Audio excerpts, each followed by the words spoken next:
Okay, good afternoon, everybody. Welcome to our book lecture today. Today I'm with John Long, our Director of Education, and myself, April Cheek-Messier, and I'm president of the foundation. And we're really excited today to talk to you about The Splendid and the Vile by Erik Larson. Erik Larson. I have to tell you that Erik Larson, I was very excited to do this book, John, because Erik Larson is one of my favorite all-time authors. I really like, mainly because I love history, and he is a very well-known American journalist and nonfiction writer who takes pretty large historic events and writes on those particular events, but really intersperses so much social narrative in there. He relies a lot on diaries and letters and correspondence that really makes this history come to life in a way that I think is very engaging. So he's written quite a few books. I think of 8 books that he's written, 6 have landed on the New York Times bestselling list. So obviously a lot of people enjoy his writing. So today we will be talking about The Splendid and the Vile, which really centers on the life of Churchill. Particularly during 1 year, and his family. We can't forget the family. What a colorful family that we're going to get to talk about all of it today. But yes, really talks about Churchill's rise to power, certainly in that crucial year of 1940, and see what surprises that we find in the book. But first, before we do that, I have to say we're enjoying some tea here in honor of Churchill. And even though Churchill really didn't drink a lot of tea, to Churchill. He drank more brandy and cigars. Which there is none. There's no brandy in here. Just our tea. Or cigars. But a few fun facts about Churchill. We'll see if you know some of these, John. I thought these were just fun to put us in the Churchill mood. And Churchill's such a fascinating person in history anyway. But I loved some of these little facts I came across. Did you know that in 1899, Churchill took 60 bottles of alcohol with him when he set out for the Boer War? Did you know that? Sounds low to me, but well, they could have been small bottles. We don't know how large the bottles were, but you know. But what's fascinating, really, is during this period is when he became kind of a national celebrity, because he was taken as a POW. He was a war correspondent. He was taken as a POW in South Africa. And hearing that his release was very unlikely, he actually escaped and made it 300 miles to safety. And I mean, by jumping freight car trains and hiding in wagons, and, you know, there was a bounty on his head. So he came back to Britain really a bit of a national celebrity after that. And thought that was something a lot of people may not know about him.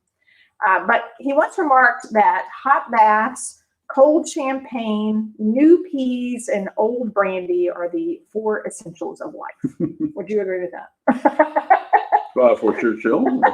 And you know, he outlived all the other wartime leaders. He did. So he was on to something, I think. So, but yes, and we'll talk about his baths later too, because he's famous for that. Well, let's just talk about it now. Let's see. How many baths did he take a day? Do you remember? It was 2 or 3. Yes, at least 2 baths a day, every day, no matter where he was. It could be in a hotel, it could be on the train. It didn't matter. He always had 2 baths, at least 2 baths a day. And he worked out of his bathtub quite a bit. I mean, there were lots of stories of people coming in. And he's in the bathtub, of course, and to take notes. And but this is where he did a lot of his work. Modesty wasn't his strong suit. Absolutely not. So great stories there. He hated whistling, could not stand to hear anyone whistle. His ability to sleep anywhere at any time was described as amazing. That it didn't matter what was going on. London could be getting bombed pretty ferociously, but he could sleep through it, just go right to sleep. And they said you really had to see it to believe it. Of course, he won the Nobel Prize in 1953 in literature. I think most people know that his mother was American, but certainly something to note. His most famous speeches all fall within a few months of one another. I think all the speeches that we really recognize most readily all happened really within a few months. And of course, that was that crucial year that we're going to be talking about in 1940. And of course, my favorite is that his epitaph reads, "I am ready to meet my maker. Whether my maker is prepared for the great ordeal of meeting me is another matter." So, and I think that really sums up Churchill right there and a few of those little fun facts. But have you noticed a Churchill Renaissance in recent years? Yes. I mean, this book obviously, but some other books, and then the movie. The Finest Hour. The Finest Hour. Yes. And there's certainly been a lot of attention on Churchill more recently, and I think it's interesting how people can't seem to consume enough of Churchill lately. Some I suspect that every generation is going to have this kind of Churchill revival as people look back at an exemplary war leader. Yes. And try to reimagine what qualities made him so crucial. Why was he so successful during a very, the book, I think, really narrows it down to that really critical period when he became prime minister and became Churchill. Exactly. Yes, absolutely.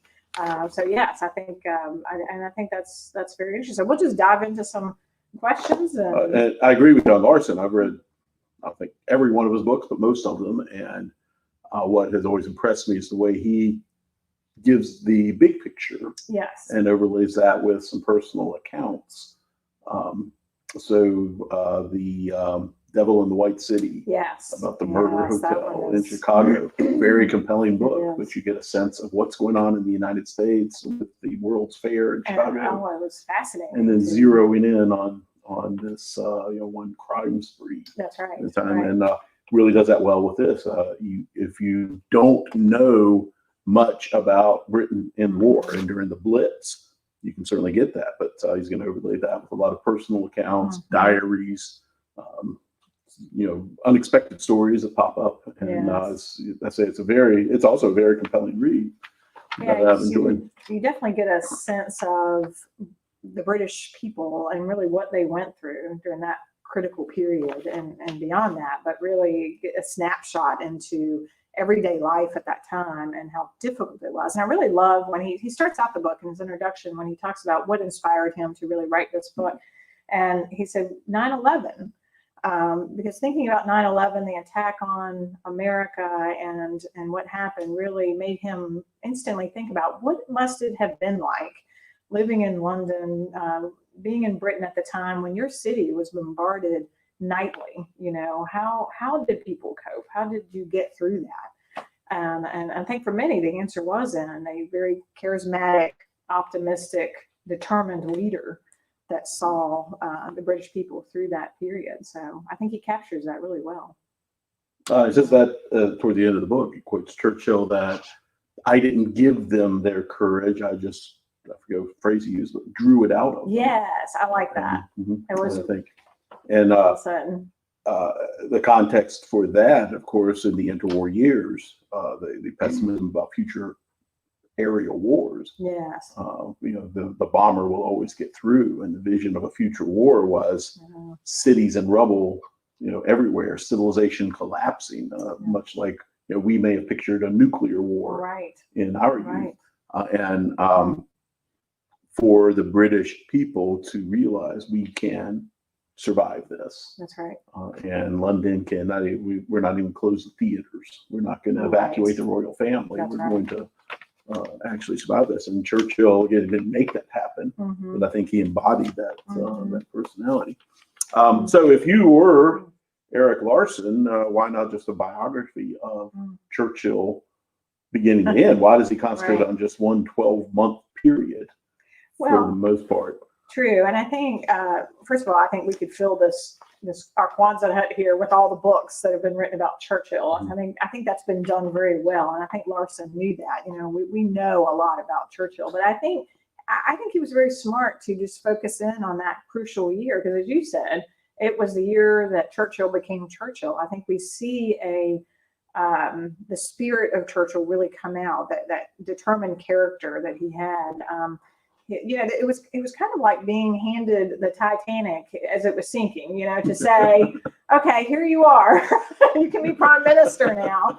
I don't know that a lot of people would have accepted. Lord Halifax turned it down. And I don't know that a lot of people would have accepted that. So I think to really focus on why did Churchill accept it, and what did he do that may have been different from what some other leaders did, the way Chamberlain addressed the country as opposed to the way Churchill addressed things. I think you really get that snapshot in that crucial year. And also just the fact that you do get that sense of what those in Britain were experiencing in that year as well. I think if people in Britain could have had a crystal ball and thought that this was going to last, 4 more years or 5 more years, I believe that, I don't know if they would have, that would have been a little self-defeating, I don't know if they could have seen themselves going that long. But Churchill certainly instilled in them, as he said, brought out that courage that we will not surrender, and we're going to see this through. And they had every reason to surrender. Absolutely. Germany was unstoppable. They had overrun France, and they certainly had every reason to. They certainly were, and I think at the same time, I think Churchill was a realist, and I believe even in his speeches, he's very careful to really bring people up, to bring that morale up, but to be very frank with them as well. And I think in your speeches, when he says, it's going to take blood and sweat and tears and toil, this was not going to be something that was going to happen without, he knew, many people going to their deaths and a long drawn out period, but you had to keep that morale up. So it was a very delicate balance, I think.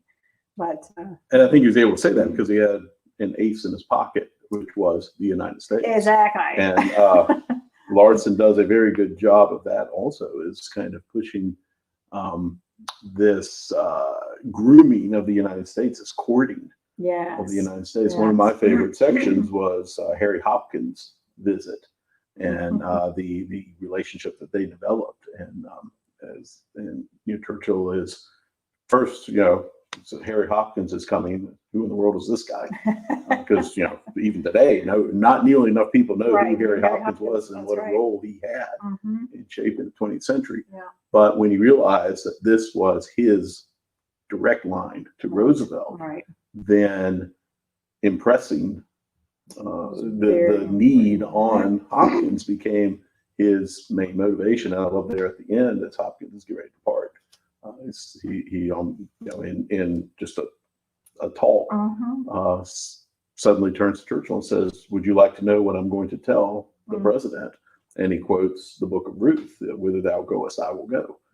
In other words, and Churchill breaks out in tears because he realized what this means. That the United States is on our side. They're not trying to hide in their hemisphere. They understand the need, and even if they aren't at war until the end of 41, they are definitely on the British side.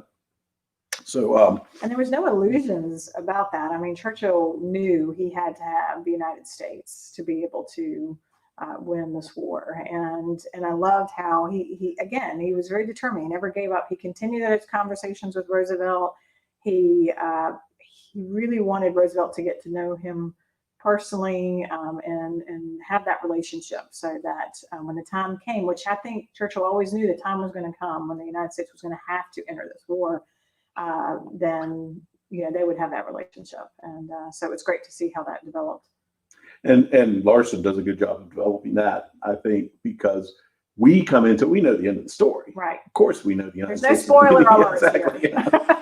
But they didn't. They didn't know Pearl Harbor was going to happen. They didn't know. No. In fact, at the time, he is grooming Harry Hopkins and sending telegrams to Roosevelt, and really, the United States was militarily isolationist, but militarily nothing. The army was smaller than Portugal's. Yes. And I think there was a great quote in there about Larson said it was kind of like a country with a bunch of young boys with BB guns up against it. That's where we were at the time. Exactly. We were not prepared. But yes, I mean, he does do a splendid job of that. So, well, you've mentioned a couple times the family, Churchill's family, and the family dynamic. So what was your favorite part about that? What struck you most about his family dynamic? I've always thought Clementine, or Clementine, I'm not sure how she pronounced it, deserves her own biography. Yes. Because the role of her as the hidden support system behind Churchill, probably, I mean, we may never know the full significance of her role, but then the diaries and the letters of her children, Mary, who is she the youngest? She was the youngest, and, yes. Her diaries of a teenage girl in the midst of the Blitz and wanting to be involved and ultimately becoming an anti-aircraft gunner. Right. She wanted to be more in the thick of things. She felt very isolated by not being engaged. And then there's her Churchill's son, Randolph, who's a bit of a scoundrel, I think it's fair to say. And he was a troubled child. Larson does not shy away from that. And then his wife, Pamela. Right. Who they adored. Exactly. And gives birth to, in the course of the book, gives birth to Winston the second, or whatever, grandson. That's right. Exactly. And but then also starts this affair with the American ambassador, Averil Harriman, who's another American who really is a giant in this war, and not many people know who he is. It's a very interesting dynamic. I mean, and I love that about this, because you have this, incredible period in history that's unfolding, and the Blitz that's happening, people are dying, all around, it's hard to fathom what's going on almost nightly in this situation. And yet life goes on, and I think you see that theme kind of throughout the book. Life carries on, whether it's the nightclubs are still open and the young people are still going out because they know, hey, we may not be here tomorrow. Life goes on. Family dynamics continue. You had the kind of very tough relationship there between Randolph, Winston and Clementine's son, and the mother. They obviously did not get along. There's all these things that still just happen. There are everyday family dynamics that happen in all of, to everyone, and all that's continuing to unfold. Mary wanting to get married, but it was a little too soon. Did she really know him well enough? Right. There's all these things that are happening. Here's Winston Churchill again, trying to captain the Titanic as it's going down, really, and yet dealing with some of these other family pieces of the puzzle. His own finances. And his own finances. A lot of people don't realize he was, he was broke. He was a wreck. And Randolph was worse. But he was deeply in debt. Well, there was be bailed out a couple of times. There was a couple of times where they had people who really came to his aid, because they obviously wanted him focused on being prime minister and not his finances at that time. So, which is why he did a lot of writing, I think, throughout his life, and certainly to kind of keep up his way of life.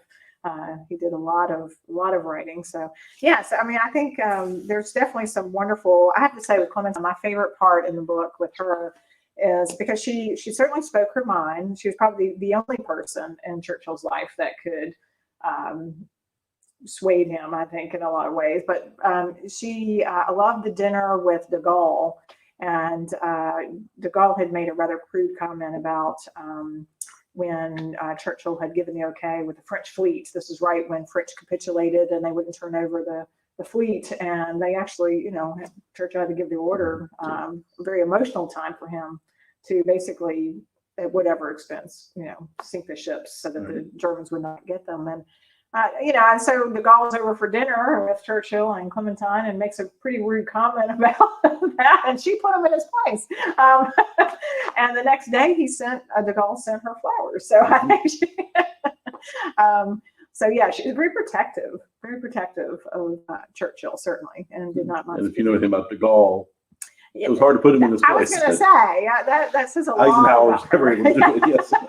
Says a great deal about her. So I love that. I think that was, that's a great piece of the story. So, well, let's talk a little bit about, we mentioned some of the other characters, but or was there any other people around Churchill, his his advisors, anyone that stuck out? One that I love reading about every time he pops up, Beaverbrook. Yes. And of course I knew the name from World War II history, read some, but this kind of intimate portrayal, personal portrayal of him. And I was laughing at how often he tried to resign. He wanted out of his position, comical. Minister of Aircraft Production, I think was his title, and constantly come to Churchill and say, "I'm done." And Churchill writes back, says, "Nope, I do not accept your resignation." Or he writes, "I hope you know how much I've done," and he'll write, "I do know how to do that." It was a constant back and forth. But he really relied on him, though. He was very charismatic, very lively, and I think he needed a little bit of that distraction, a little bit of that. I don't know if you can call it fun, but he seemed to provide him the humor and laughs that he needed at times. And he seemed to surround himself with people that could be that balance. Because on the opposite side, you had Pug Ismay, right. Who I think was a more calming figure for him. And then some of the others, I mean, I think it was a nice area. Do you think that? A lot about Colville, who was his secretary, I believe. That's right.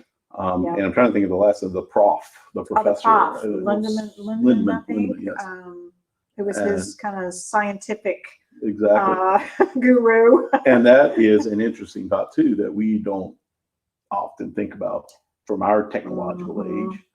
But this was just brand new. Things like radar and the blind bombing and and Churchill was fascinated by that, which I never really realized how much he was into the technology piece. I mean, he was fascinated by it. In fact, Lindemann, I believe, or the prof, used to say he had missed his calling. Churchill missed his calling because he was just so fascinated with technology and the inner working, how things worked, and could get just caught up in that for hours, So yes, that was really an interesting insight there. But certainly his political advisors were key to him. And I think I've always said I think Churchill was very aware that you need to surround yourself with people who are going to, support you and give you the advice that you need, whether you want to hear it or not. But, he had a nice balance of that, I think, with those that he was surrounded with. So, yeah, I love those characters too.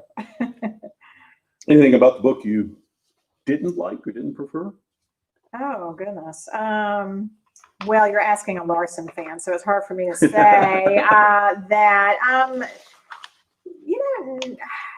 No, I mean, I think this is a longer book than he's used to writing. It is. But the one thing, I don't know that it bothered me, but one thing that I noticed and sort of surprised me, I guess, are the very short chapters. There's 101 chapters. Yes, there are in a book that the total text is less than 500 pages. Yes. And some of those chapters are, like 3 paragraphs. Right. Which, it's fine. Right. It makes it easy to put your bookmark in. Yes. Well, that brings up a good question. Did you like because there's that whole focus on Churchill, his inner workings, his family, his political advisors, but then we kind of shift every now and then to the German perspective where you have Goring, and Goebbels, you've got these, Hess.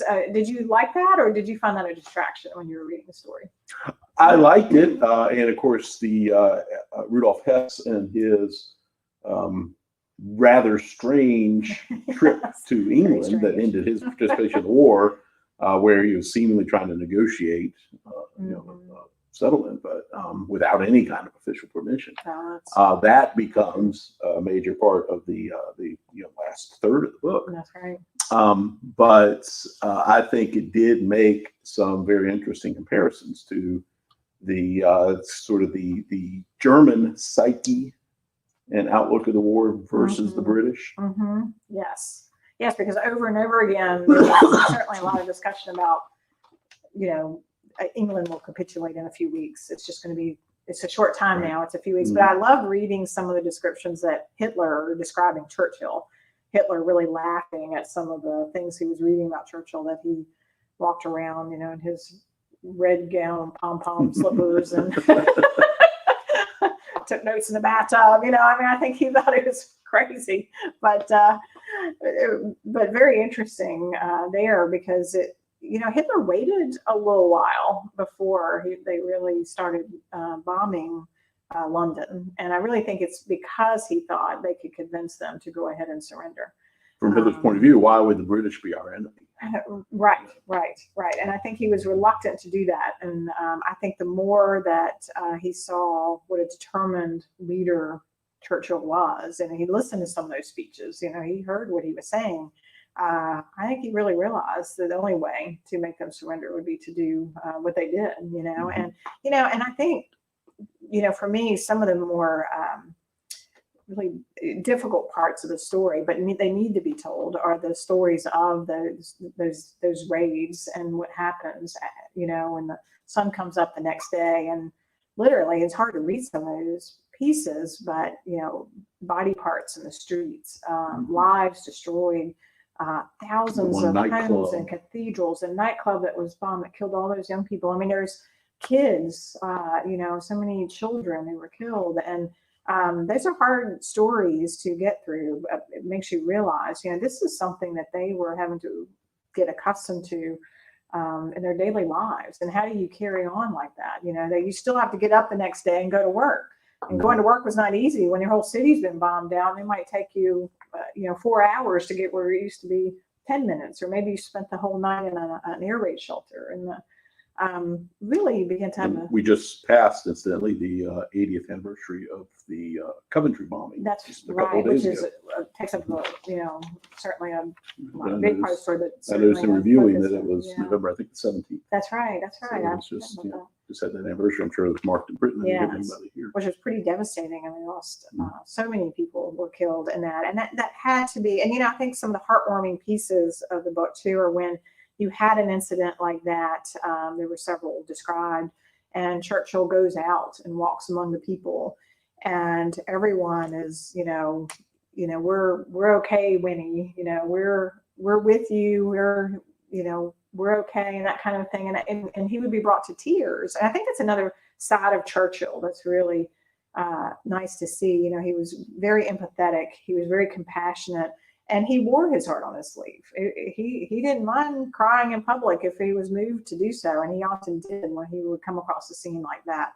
And so I thought that was really touching to see. But the people just really rallied around him. And when they would say, "What are we going to do?" He said, "Don't worry, I'll take care of that. We're going to."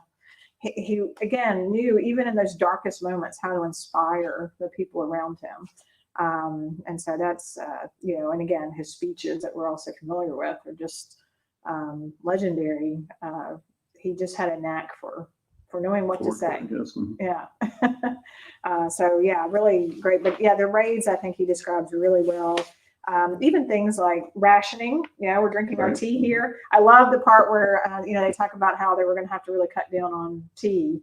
And rationing and it was like suddenly it was a national crisis that you could not do that. We had to make sure we didn't ration too much tea, because tea was England. That is the symbol of England, and we couldn't demoralize the people, so I had to be very careful of that. So it's fun kind of reading just little things like that. What would keep the British people going, and so of course. Tea was rationed, though, not as severely as they first were going to, but until 1952. So, of course, many years after the war still. Any other surprises in the book for you? Anything that jumped out?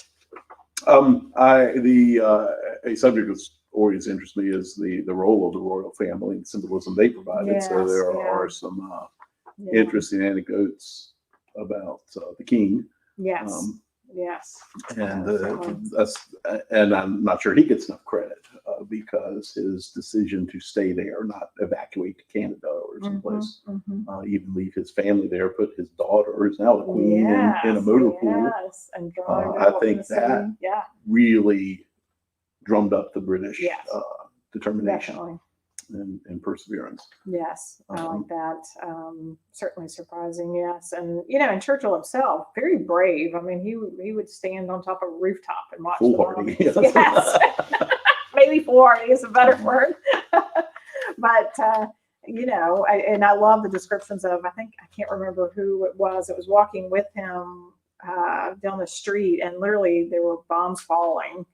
And he was, whoever was with him, I can't remember who now, he was ducking left and right. And there's Churchill, who just head high, never flinched, kept walking. And so, he was that determined figure who just, kept his, he just, kept going. So I love that.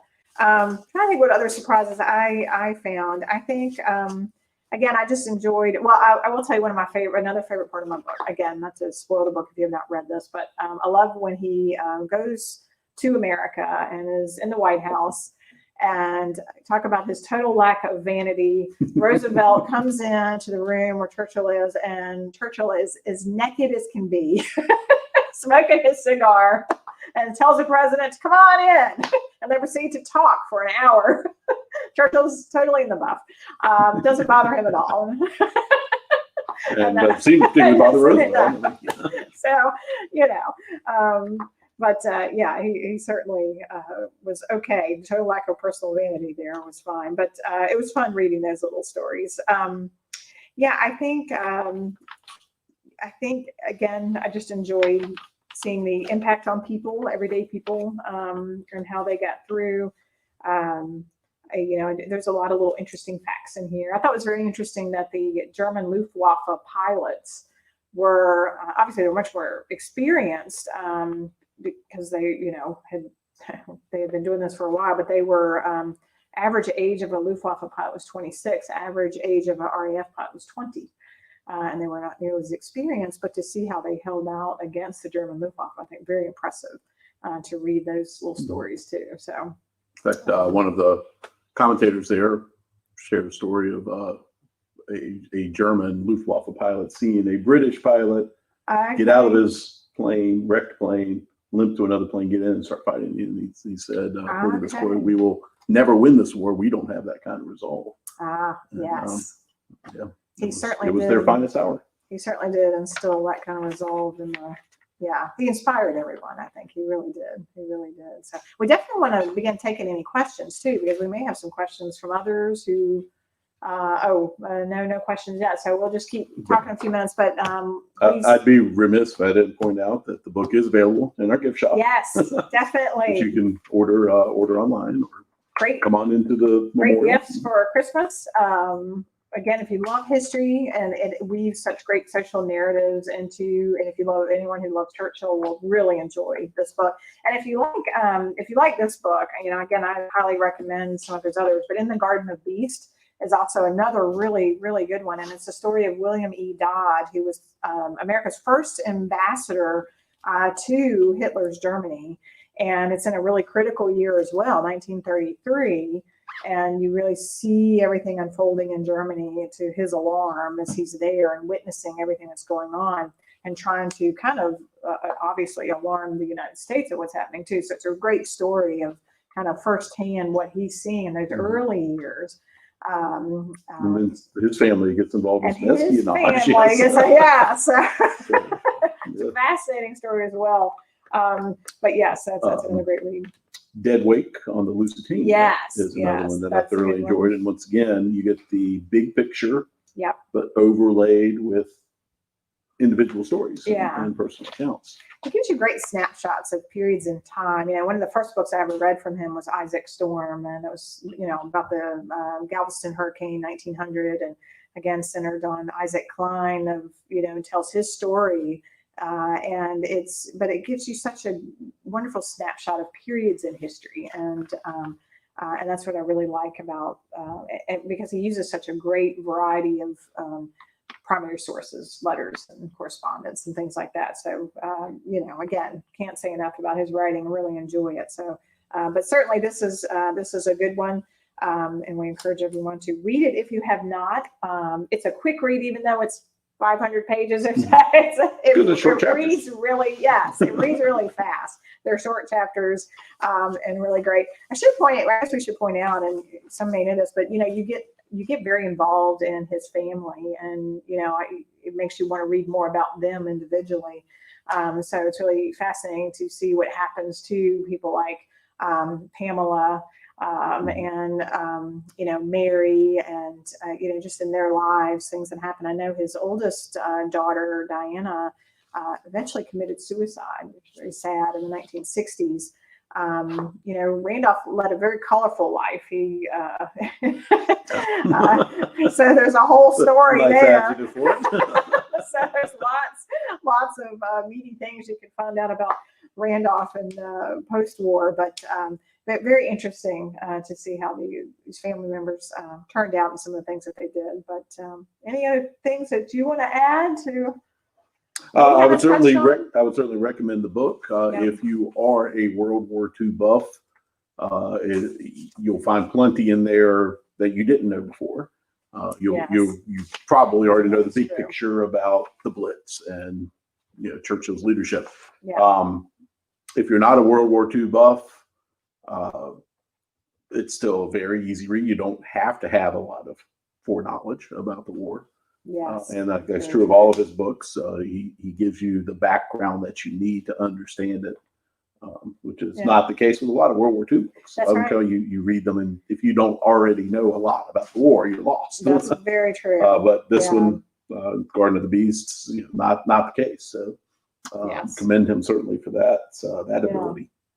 Well, and I think, if you want a book that's inspiring, and I think certainly we live in times right now where we all need a little something to inspire us. And I really think this is that, because I think this book, one of the themes that you see throughout is just human endurance, and just that spirit of preservation. You want to preserve your freedom. You want it against all odds.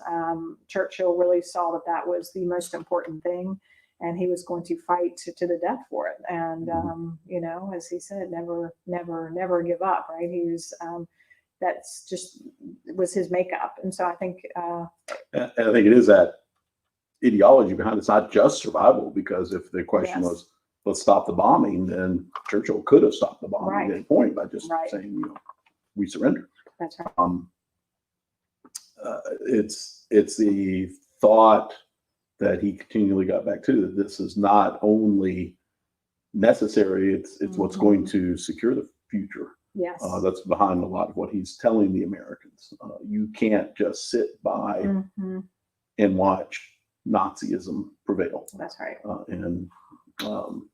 Again, I think Larson does a good job of getting that across. Yes, definitely.